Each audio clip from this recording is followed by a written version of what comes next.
Bonjour à tous. En complément de la vidéo explicative sur la plasticité cérébrale, je voulais vous présenter aujourd'hui un travail réalisé par l'Université catholique de Louvain sur rééducation intensive et neuroplasticité chez l'enfant paralysé cérébral. Il s'agit d'une très belle démonstration de l'efficacité d'une rééducation quotidienne qui est réalisée pour un groupe d'enfants, une vingtaine, avec un thérapeute par enfant pendant un mois en camp de vacances en fait, où ils ont 4 heures de rééducation par jour avec des objectifs définis. Je vous invite à regarder cette vidéo qui est très intéressante. À bientôt.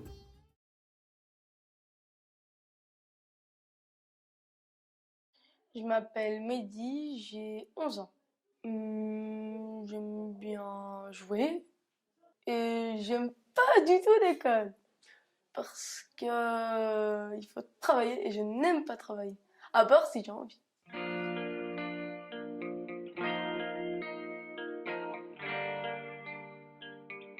J'ai facile, j'ai facile, j'ai facile. J'ai facile à m'asseoir, j'ai facile à me lever, j'ai facile à parler. J'ai difficile à traverser la rue, à rentrer dans mon bain. J'ai difficile de me lever sans m'appuyer. J'ai difficile à marcher sans ma canne. L'infirmité motrice cérébrale, qu'on appelle aussi paralysie cérébrale, est une pathologie qui est extrêmement fréquente puisqu'elle concerne 2 à 3 naissances pour 1000 enfants. Pour donner une petite idée, en Belgique, on a un taux de natalité aux alentours de 127 000 naissances par an et donc ça fait 3 à 400 nouveaux cas d'infirmité motrice chaque année. En quoi ça consiste?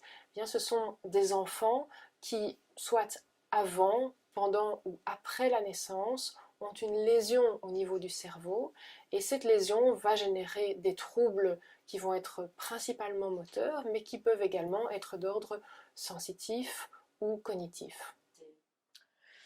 Alors, avant le camp, je ne savais pas m'habiller tout seul.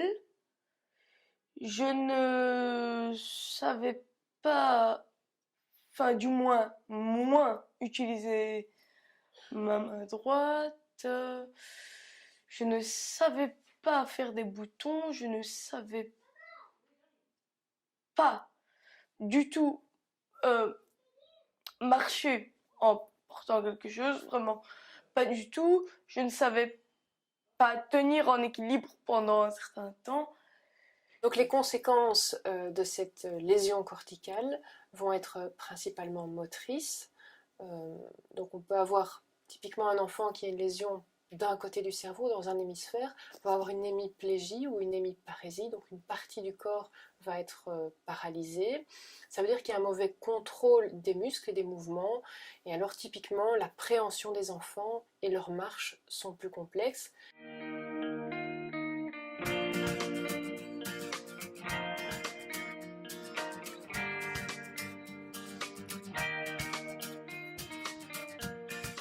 Alors, au moment des stages intensifs, une journée type pour un enfant hémiplégique, ça va être d'arriver vers 8 h du matin. On a un thérapeute par enfant.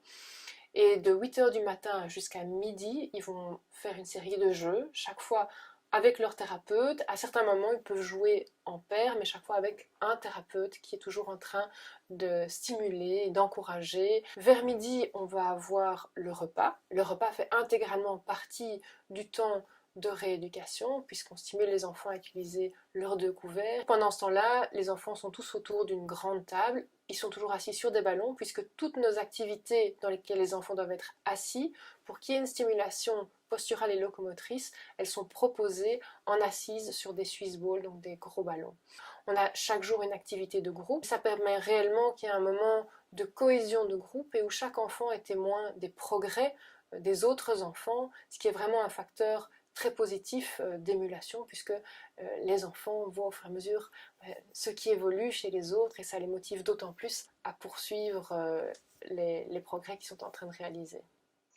Après le camp, j'ai pu marcher plus facilement, mieux utiliser ma main droite. J'ai su m'habiller tout seul. J'ai su tenir en équilibre beaucoup plus longtemps.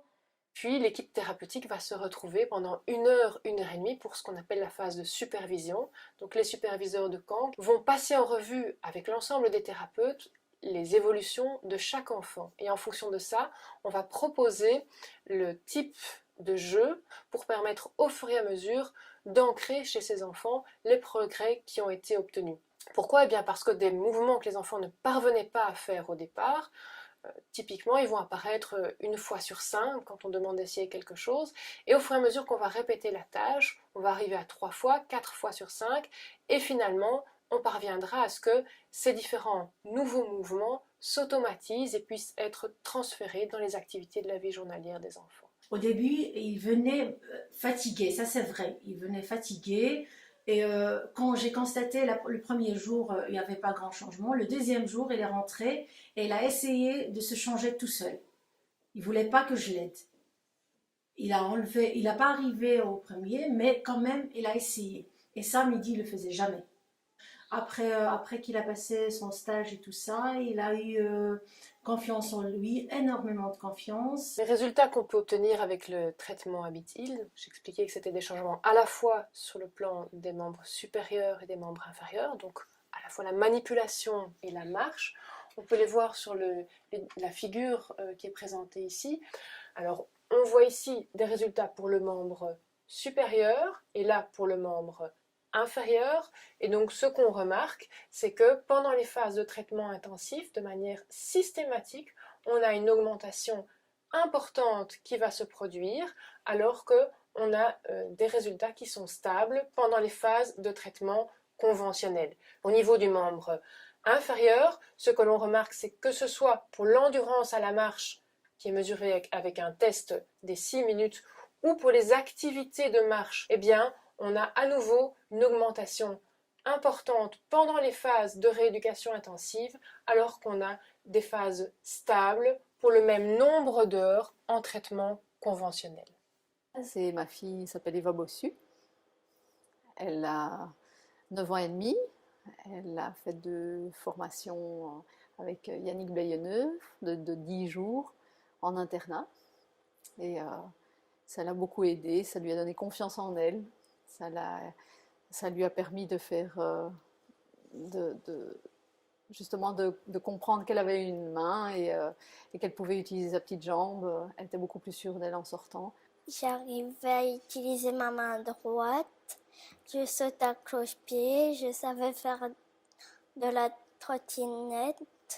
Avec les 10 jours intensifs de stage, elle s'est vraiment mise dans la tête qu'elle pouvait faire des choses qu'elle ne faisait pas avant. Elle fait du vélo maintenant, elle a même fait du surf depuis, elle fait de l'équitation aussi. Donc tout ça, c'était des choses qui n'étaient pas du tout possibles de faire au départ, avant le stage. De même que faire des exercices avec des équerres, des lattes, tenir des lattes sur une feuille, c'était absolument pas gérable avant le stage. J'arrivais à faire mes lacets, je m'entraînais aussi à m'habiller et je savais m'habiller toute seule après. Alors la raison pour laquelle les résultats dans des traitements intensifs semblent être meilleurs ou plus importants que dans le cadre de traitements conventionnels, c'est que l'intensité et la répétition de mouvements volontaires va générer de la neuroplasticité.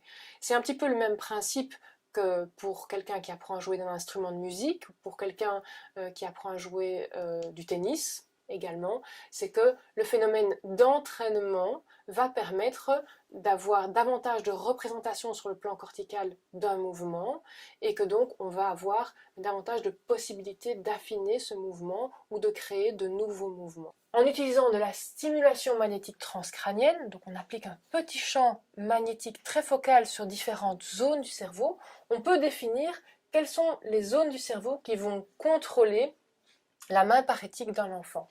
Typiquement ici, chez une enfant hémiplégique, on voit que les différentes zones du cerveau qui contrôlent sa main parétique sont celles qui sont en couleur par rapport aux zones avec des points noirs, qui sont des zones qui n'ont pas répondu à la stimulation magnétique transcrânienne. Alors ça, c'est ce qu'on avait chez cet enfant-là avant un stage de rééducation intensive. Après rééducation intensive, eh bien, vous voyez que dans les mêmes conditions, avec les mêmes seuils, on va avoir un nombre de points qui répondent à la stimulation magnétique transcrânienne qui a doublé. Si on veut aller un petit peu plus loin que ça pour voir d'autres choses que les changements moteurs et évaluer par exemple des changements qui sont d'ordre plus sensoriel ou des changements dans certains processus, on peut aller vers de la résonance magnétique fonctionnelle. À ce moment-là, on peut mieux comprendre, par exemple, ce qui se passe dans la coordination des deux mains et si certaines zones vont être modifiées au niveau de l'activité corticale, au niveau sensoriel, par exemple, ou même au niveau attentionnel.